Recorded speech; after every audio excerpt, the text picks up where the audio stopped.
Lambeth Marsh, a wide expanse of inhospitable swamps and reed beds, lying in a broad bend of the River Thames. Very few people lived here, right down to the late 1700s. It was an area to be avoided, and the few roads and tracks there were had to be built up on embankments to avoid the sodden ground. Few people actually live here now, but for very different reasons. The inhospitable swamp has largely become an inhospitable jungle of concrete, office towers, wide roads, railway stations and car parks. This taped slideshow is about the district we now call Waterloo. It traces the main steps in its development, but is not a comprehensive history of the area, and there are many stops along the way to look at some of the more unusual people and events. Part 1 takes us as far as 1900. After that, Waterloo people can tell a lot of the story from memory. The first settlement to be known as London was established on the north bank of the Thames by the Romans, and it was they who built the first bridge over the river, roughly where London Bridge stands today. Upriver, the Archbishop of Canterbury established his palace opposite Westminster by the horse ferry in the 13th century, but at that time, and for a further 300 years or so, there was little more than a few cottages between the palace and Southwark. Even by the 17th century, there was very little development on the south bank. This was in sharp contrast to the north bank, only 500 yards across the water but well above flood level, and which had by now been densely built up, and with its proximity to the Palace of Westminster, had attracted a fair proportion of the well-to-do and nobility. For them, Lambeth Marsh was on their doorstep, and for the duration of the 18th century, it was to become for them a land of country sports and pleasure gardens.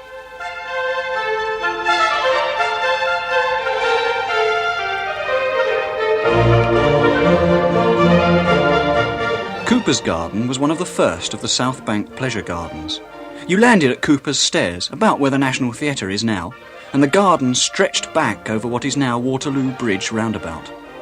The land was part of the Earl of Arundel's private gardens, but when he had to move his palace from the Strand, he leased the land to his head gardener, Boyd L. Cooper.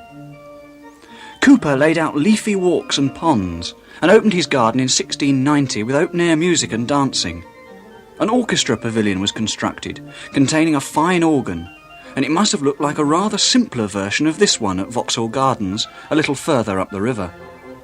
The garden quickly became a popular resort for the gentry from the North Bank.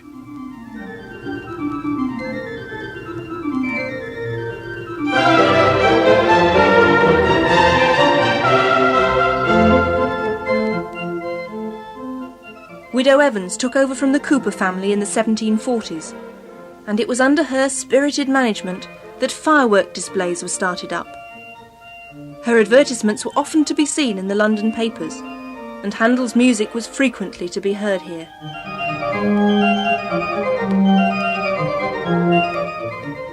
Most visitors to the gardens were ferried across the river by the watermen, and there were additional attractions moored from time to time in midstream, such as this floating folly between Cooper's Stairs and Somerset House, described by one writer as a musical summer house for the entertainment of quality. Cooper's eventually fell foul of stricter licensing laws and descended to being only a tea garden attached to the Feathers Tavern. There was no longer any music, but, as the advertisements put it, there still remained some harmony from the sweet, enchanting sounds of rural warblers. In 1762, the garden was taken over by the Beaufoy English Wine and Vinegar Factory. There were many other smaller gardens in Lambeth Marsh, and the area kept its essentially rural character until the arrival of the bridges. Westminster Bridge was the second Thames Bridge, completed after 20 years' work in 1750. It connected Westminster, then the most rapidly growing part of London, with routes to the south. Blackfriars Bridge followed in 1769. Traffic through the toll gate on Westminster Bridge Road became increasingly busy, but at first new building kept closely to the two main roads from the bridges leading down to St George's Circus.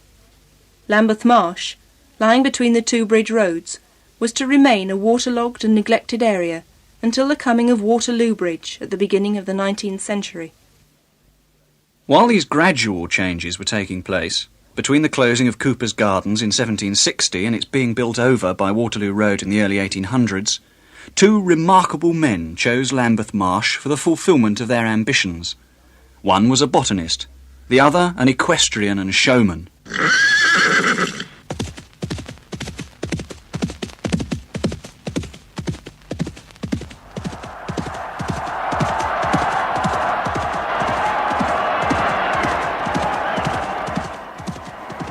Philip Astley arrived in Lambeth Marsh in 1768, intent on making his living from his remarkable ability on horseback. His ambitions not only reinforced the South Bank as London's playground, but gave birth to the very first circus in the world. It all started when he leased a plot of land along Halfpenny Hatch, a path between the fields which later became Rupel Street, off the Waterloo Road. In the afternoon he sent round his advertising carriage and handed out bills, stating that he would perform near 20 different attitudes on 1, 2 and 3 horses every evening during the summer, Sundays excepted, at his riding school in Halfpenny Hatch. Soon he was collecting 40 guineas a day, and the following year, partly to avoid the flooding, he moved to a new site just by Westminster Bridge. It's all concrete and tarmac today, but Astley built what he called his amphitheatre on this site. He and his wife would perform equestrian feats together, and before long introduced tightrope walking, tumblers, and a special act called the Egyptian Pyramid. People had never seen anything like this before, and flocked to witness Astley's performances, both locals and those from over the Westminster Bridge, often causing traffic jams in the road around as they looked for cracks in the fence to peep through. Astley's was rebuilt on the same site 7 times altogether. In the early 1800s, it had the largest ring and stage ever known, and, as was the fashion at that time, staged spectacular representations of recent national and international events, such as the battle between the French and the English at Waterloo in 1815. Lions, ponies, zebras, ostriches and crocodiles were first introduced to Astley's, and Queen Victoria was so enthusiastic about the animals, she went to 7 performances in 2 months.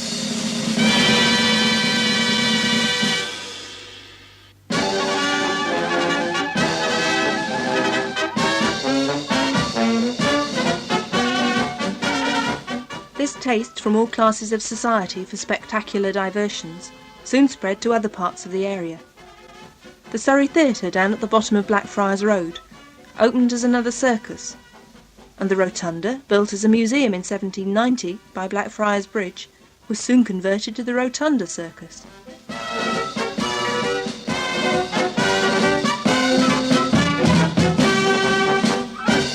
At about the same time as Philip Astley arrived in Lambeth Marsh, so did the botanist, William Curtis.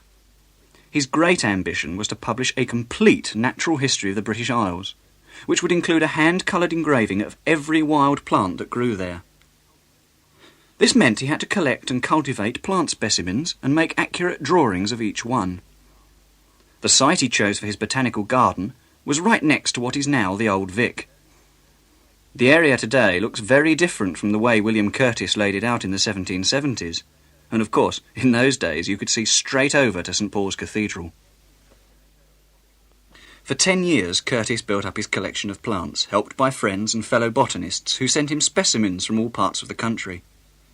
He started his complete natural history of the British Isles by studying the plants of London, and over several years, produced his Flora Londinensis, superb volumes of coloured plates made from drawings of plants in his garden.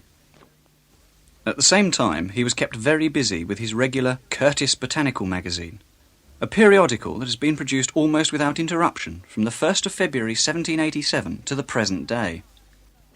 Curtis's botanical garden, even more than the pleasure gardens, catered for the moneyed classes of society. In fact, William Curtis could not have continued his work if it had not, and even so he was constantly in financial difficulties. But in the end it was the increasingly smoky atmosphere of London that brought about the end of the garden at Lambeth. I had long observed with the most pointed regret that I had an enemy to contend with in Lambeth Marsh, which neither time nor ingenuity nor industry could vanquish, and that was the smoke of London, which, except when the wind blew from the south, constantly enveloped my plants, and shedding its baneful influence over them, destroyed many.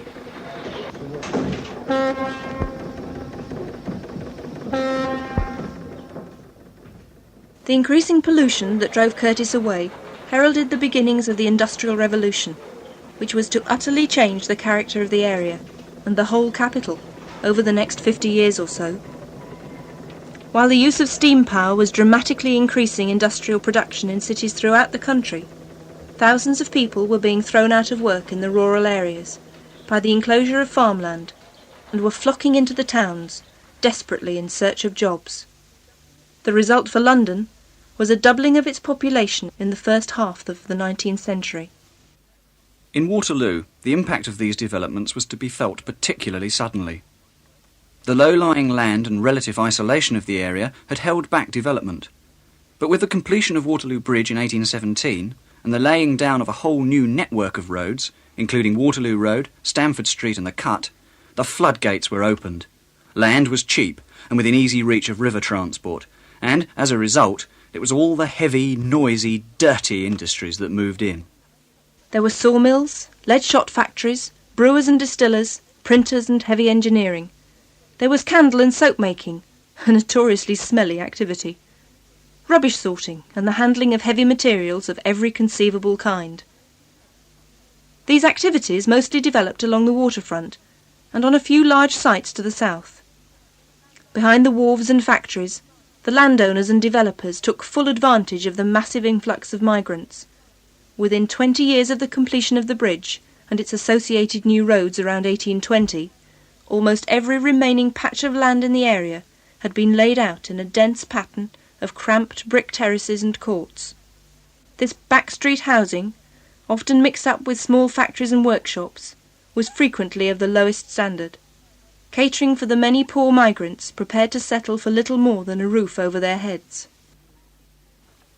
The mass human misery and poverty at the beginnings of the 19th century is difficult to imagine today. The artist and poet William Blake lived in Hercules Road, off Westminster Bridge Road, and described it in his famous poem called London, which begins, I wander through each chartered street, near where the chartered Thames does flow, and mark in every face I meet marks of weakness, marks of woe. We'll pick up the story of the people of the area in a moment, but first a word about the new bridge. For one thing, it brought the name of Waterloo to Lambeth Marsh. Work had started in 1811 on what was to be the Strand Bridge, and much of the stone was prepared and dressed in the yards and fields which were the remains of Cooper's Gardens. The designer was the engineer John Rennie, who lived in Stamford Street at the time. It was opened on the 18th of June 1817, the second anniversary of the victory of the English over the French at Waterloo, amid the firing of cannon and the cheers of an immense crowd.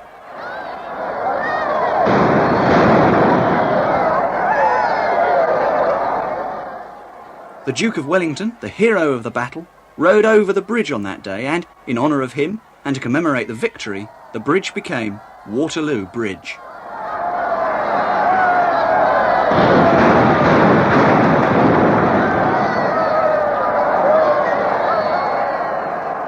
The new accessibility from the north bank provided by the bridge led not only to the sudden influx of industry and housing, but also, on a convenient site at the first main intersection south of the bridge, to the building of a new theatre. The Royal Coburg, later the Old Vic, was completed a year after the opening of the bridge. But just before it was finished, the workmen went on strike and took down the scaffolding. The Waterloo Bridge Company, realising that they could lose at their toll gate, stepped in with the money needed to complete the building. They even went as far as providing the street lighting along the Waterloo Road as far as the theatre, in order to tempt patrons across the bridge. But what of the new population of Waterloo? Many of them urgently in need of work. Many found jobs in the wharves and docks and as labourers. Others worked in the construction trades and in the local printing and engineering firms. Some of the women took in domestic work, like washing and mangling, while others took piecework from the printing works, or sweated labour, like brush, hat and artificial flower making. For many, the street was their workplace. There were chimney sweeps, cat's meat men, quack doctors with their patent medicines, hurdy-gurdy men, choppers of firewood, window pane menders, boot blacks, match sellers and pie men, all tramping the streets, calling out their wares, all trying to scrape together enough to feed themselves and their families.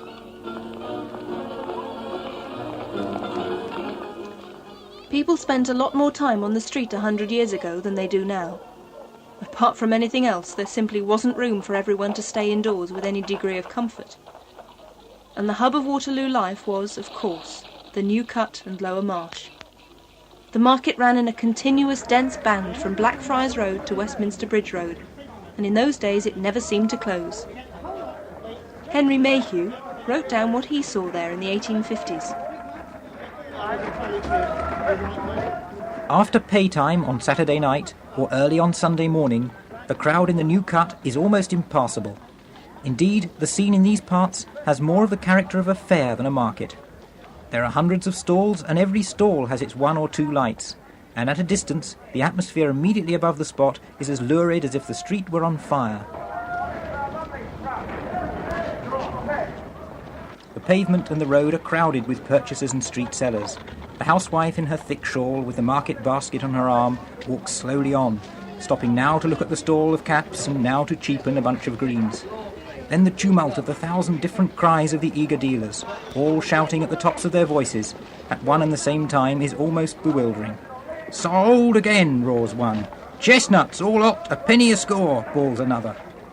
Then the sights as you elbow your way through the crowd are equally multifarious.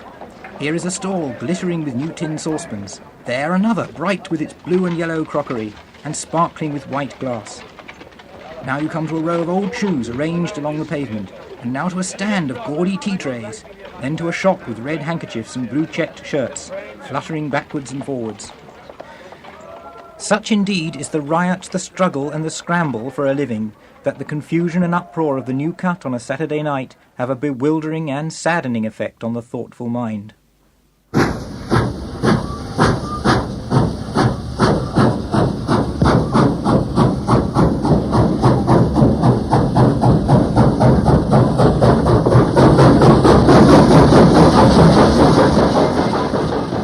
A new and less friendly kind of uproar came to Waterloo in the 1840s and again in the 1860s, when the area acquired that distinctive South London characteristic, the railway viaduct. These heavy winding structures sliced their way through the densely populated terraces and courts, many of them only built some 20 or 30 years before.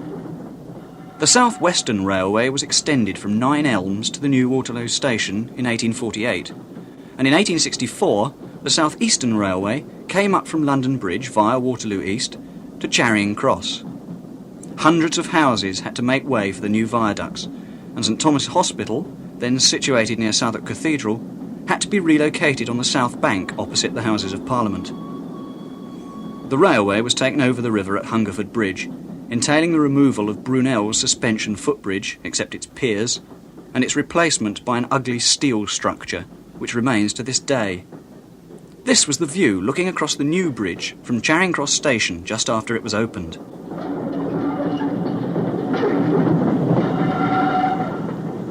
The railways may have been a boon to some, but to many in Waterloo they brought disruption, noise, and an unending shower of smuts and soot. To add to their miseries, Waterloo people were never allowed to forget they lived in a marsh.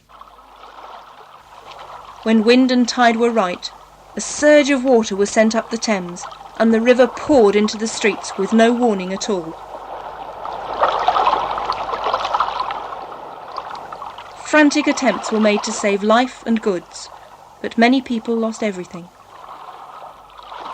The Rowletts were rag and bone merchants in Broadwall, and were caught by the flood of 1877, as Mrs. Rowlett tells us.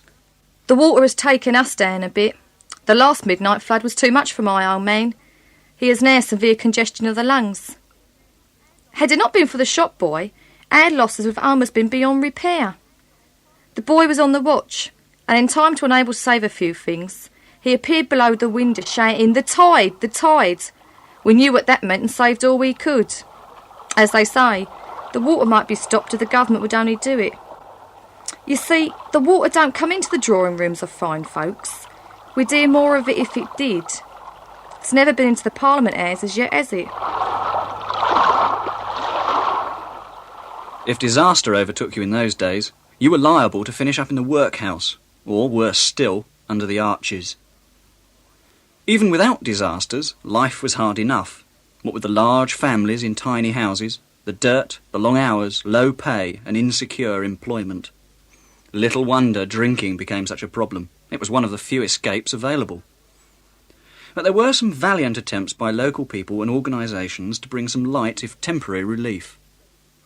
Joseph Brown, rector of Christ Church in Blackfriars Road in the 1850s and 60s, organised annual parties to the country and seaside for his parishioners. Up to 7,000 people going along in special trains.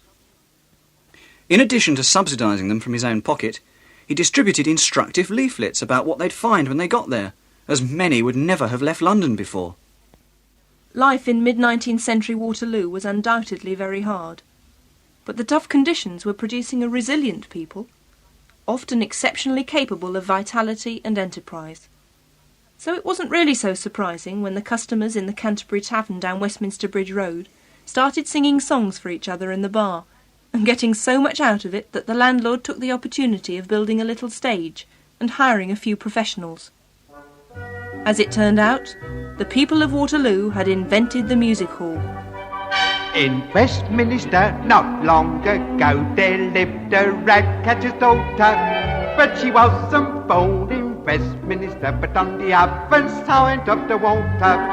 Her father killed rats and she climbed sprats all round and over the water. And the gentle folks, they all bought sprats off the pretty little ratcatcher's daughter. Doodle-dee, doodle-dum, dee-dum, doodle-dum. The music hall was just the ticket. What a relief from the long hours of drudgery suffered by both men and women. Charles Morton was the licensee of the Canterbury in 1849, and as soon as the idea caught on, he added a hall at the back. But the place was so successful that in 1854 he demolished the whole lot and several adjoining houses and put up a grandiose structure, including even a picture gallery. For a while, the Canterbury Hall became dubbed by the North Bankers as the Royal Academy over the water. So popular was the new entertainment that Carlo Gatti was able to set up his music hall, almost opposite the rebuilt Canterbury in 1865. Katie Lawrence appeared here, and Gatti audiences must have often heard her most famous song. Daisy, Daisy, give me your answer. Come along, boys. I'm half crazy, all for the love of you. It won't be a stylish... The halls were popular, but the competition was intense. While the Canterbury and Gatties soared to ever greater heights in the Westminster Bridge Road, dramatic activities at the Royal Victoria Theatre, as the Royal Coburg was now known, in the New Cut, were mainly being used as a cloak for the operations of unlicensed bars. Slowly, law and order was restored, and by 1870 the theatre attempted direct competition by putting on programmes similar to the music halls. The effort was in vain, and for a time the building stood empty. It was in 1879 that the theatre's saviour arrived, in the form of Miss Emma Cons. A staunch member of the temperance movement, she made the old playhouse the scene of a social experiment, and reopened it as a temperance music hall. A brave undertaking for one of the toughest parts of London, and quite a contrast for a theatre that had been a centre of illegal drinking only 20 years before. But she was a determined and potent personality, and as theatre manager she was quite capable of quelling the comedians who spoke more than was set down for them, and any ribald joke from the stage could bring the curtain down summarily on the offender. All through the 19th century and before, Lambeth people supported and developed popular theatrical entertainments of every kind. They had a special knack for it, and it set apart the South Bank and its inhabitants from London north of the river for centuries. A rather pretentious magazine called Paul Pry remarked on this in the mid-1800s like this. The pedestrian from Belgravia, who who, in the course of his peregrinations, wanders over the water to the Surrey side of modern Babel, cannot fail to be struck by the vast gulf which seems to divide our transpontine neighbours from ourselves. They appear to be a different race, swayed by different impulses, and more readily susceptible of pleasurable emotions. This may, in some measure, arise from the fact that the vast proportion of the population are diggers and delvers, and free from the ennui of the lounger at the West End of town. Time out of mind, the inhabitants of Southwark and Lambeth have been the great patrons of musical and theatrical entertainments, and have supported them with a steadiness and consistency almost miraculous. The diggers and delvers of Waterloo, with no taste and no time for the boredom of Belgravia, had created their own world on their own side of the river. By the turn of the century, these people, who had come from all over the British Isles over the last 50 to 80 years, had become a community hardened against poverty and well practised in mutual support. These qualities were to prove invaluable in the difficult times ahead. But we've now reached the stage where the people of Waterloo can tell their own story. It won't be a stylish marriage, I can't afford a carriage, but you look sweet on the seat of a bicycle built for two.